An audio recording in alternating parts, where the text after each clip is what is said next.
Hey everybody, welcome back to the channel, and today I'm going to be reviewing Spider-Man Homecoming as the road to No Way Home. So I'm going to be reviewing Spider-Man Homecoming, released in 2017. This film was directed by John Watts and starring Tom Holland, Zendaya, Michael Keaton, and Mr. Tomei, Robert Downey Jr., John Favreau. But yeah, nonetheless, let's just get on with the good for this stuff. So yeah, the good is the theme song. I feel like it encapsulates the classic theme song and the theme song of it and make it more modernized and make it not so 60s, but make it more modernized and really cool. And I really think it functioned well for that. And he even updated it for the sequels. And it felt like it could be used for any moment of the film. And obviously they had the Vulture theme, so yeah. The characters were really well portrayed. I felt like it was unique takes on all the characters. All the characters that weren't there before were given the original takes. MJ, and obviously since MJ was already done, they gave her a completely new take. And all the characters felt like realistic but not as realistic as the Amazing Spider-Man ones. But they felt like the actors looked like teens in a high school, and it felt like a Disney movie. So it felt like a Disney movie and a Marvel movie mushed into one, and it felt like it worked. The acting was brilliant. I think the actors really portrayed young teenagers in the world of Marvel, and it felt really cool. The villain was also very good. He was just a guy trying to help out with his family. Like with the characters, he was just a guy. Everyone had something to do. Peter was just trying to be a hero. MJ was just trying to live her life. All the other characters were trying to live their lives. Even Peter and Vulture. Peter was just trying to do what's right, while trying to do school and trying to live his life with that man and help make ends meet. But so was Vulture. He's Vulture he's trying to help make his family keep his family up on the ground and try to help. So yeah. And I think the villain is so interesting. He's such a unique take. He isn't just a good man gone wrong like the first three films made it look like a good man gone bad.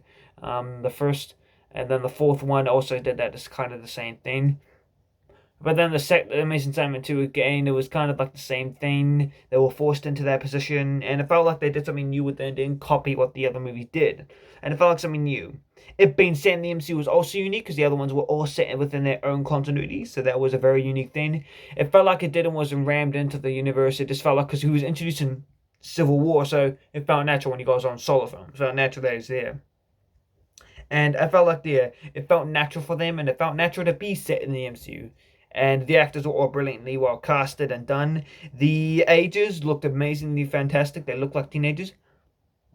Aunt May was a bit meh, but she looked realistic as well. The age of her Peter Parker, she looked like she's in her 30s. And the other May looked like she was in her 40s or 50s, telling by the age of her Peter. So yeah. The middle was action scenes. Action scenes were alright, but not as on par with the other ones. But it was alright. The action was alright. The CGI was alright. I'm not judging this because it's a 5-year movie, but the CGI was still good. And yeah, the ending was pretty good. I would say it was pretty good. It was hilarious and pretty decent. And yeah. Obviously, another good thing about this movie, I'd say, was the origin not being told again. That was kind of a good thing because we had already had the origin story told many, many times throughout the franchise's history. We had already had the story told, and I get by the point of the Amazing Spider-Man one, it made sense to retell it, but after that point, it made no sense to be told.